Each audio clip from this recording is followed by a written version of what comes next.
Tem notícia, a gente segue falando da capital federal, contando sobre a discussão do corte de incentivos tributários. Justamente o que deve gerar, inclusive, até 20 bilhões para o governo. Isso também deve avançar na Câmara dos Deputados na semana que vem. A Vitória Abel é quem tem as informações sobre essa articulação, sobre essa votação. O governo está de olho nesse assunto e já há um esforço na Câmara dos Deputados. Vitória, nos conte. Ótima tarde a você.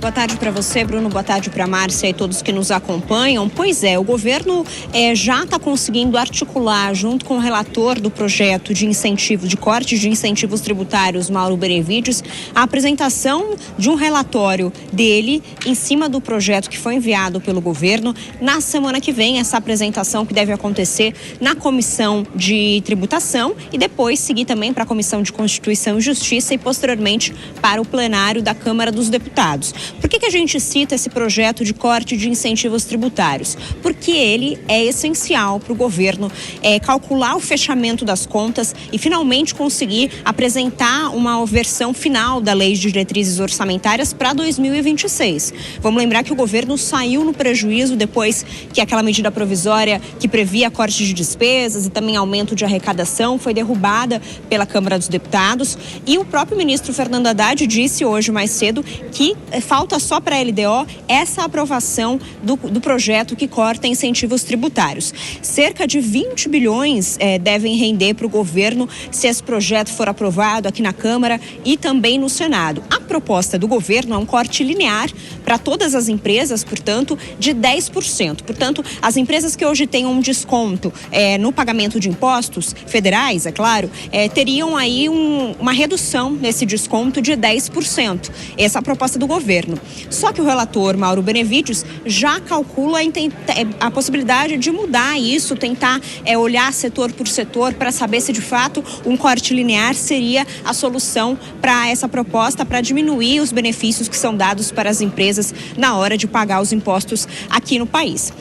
Mais cedo o ministro Fernando Haddad disse, portanto, sobre a LDO e a gente destaca também que o relator da Lei de Diretrizes Orçamentárias, Gervásio Maia, do PSB, nos contou que a LDO deve ficar sim para dezembro, para esperar justamente ao longo desse mês de novembro as negociações em torno desse último projeto que falta para o governo fechar as contas.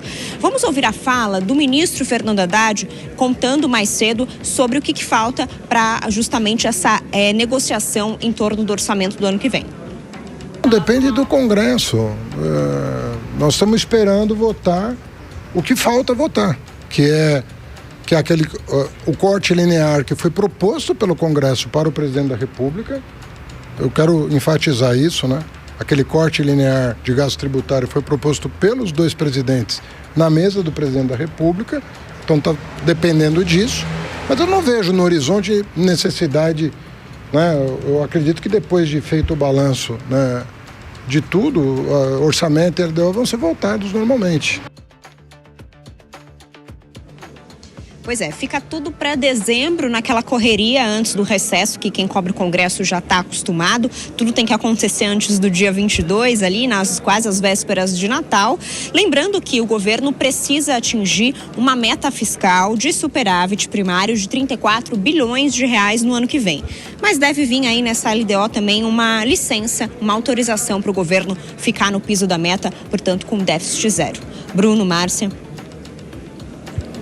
A gente segue então acompanhando informações importantes da Vitória Abel e é sempre assim mesmo, Vitória, sempre quase a ceia de Natal no Salão Verde da Câmara dos Deputados, porque fica tudo para o apagar das luzes. Vamos ouvir os nossos comentaristas, começando com ele, João Belucci. Que bom conversarmos. A gente vê novamente mais uma ginástica do governo numa clara tentativa de aumentar a arrecadação. Eu acompanhei recentemente, inclusive, uma fala de Randolfo Rodrigues, líder do governo, João, dizendo que é necessário ter um entendimento, ter uma clareza sobre essa liberação de recursos, de incentivo, se isso vai de fato voltar para a sociedade. Há uma incoerência nesse discurso sobre o incentivo e uma ausência do retorno para a sociedade, João?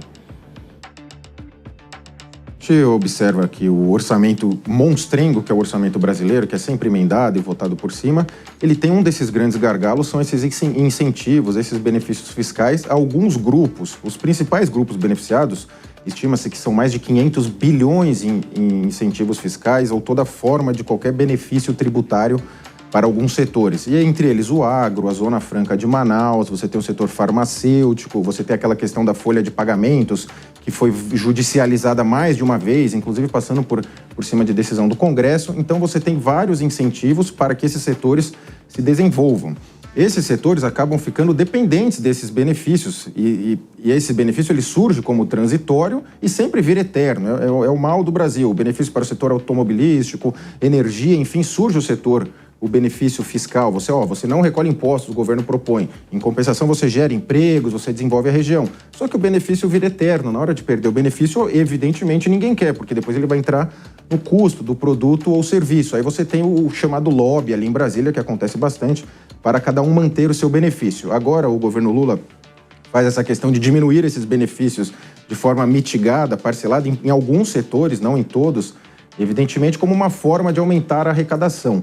Muito se diz que todos esses benefícios prejudicam a cadeia como um todo, já que porque um setor merece ter benefício fiscal, ou seja, não recolher impostos, e outro merece recolher todos os impostos. Para cada empresário, o seu setor é o primordial, é o fundamental, é ele que gera empregos, é ele que paga suas contas, mantém as famílias ali vinculadas àquela empresa. Então, sempre essa questão, quem chora mais, quem tem mais lobby, quem tem mais força em bastidor, mantém o seu benefício. Então, sempre que vai tirar o benefício de alguém, é uma grande gritaria. A gente espera que o Congresso, a União Federal, o Haddad, enfim, eles cheguem num consenso. Esses benefícios prejudicam. Agora, esses setores não vão abrir mão. Lembra a questão da folha de pagamentos? É uma coisa que surge, vou recolher agora sobre a folha de pagamentos para diminuir os impostos lá no governo Dilma.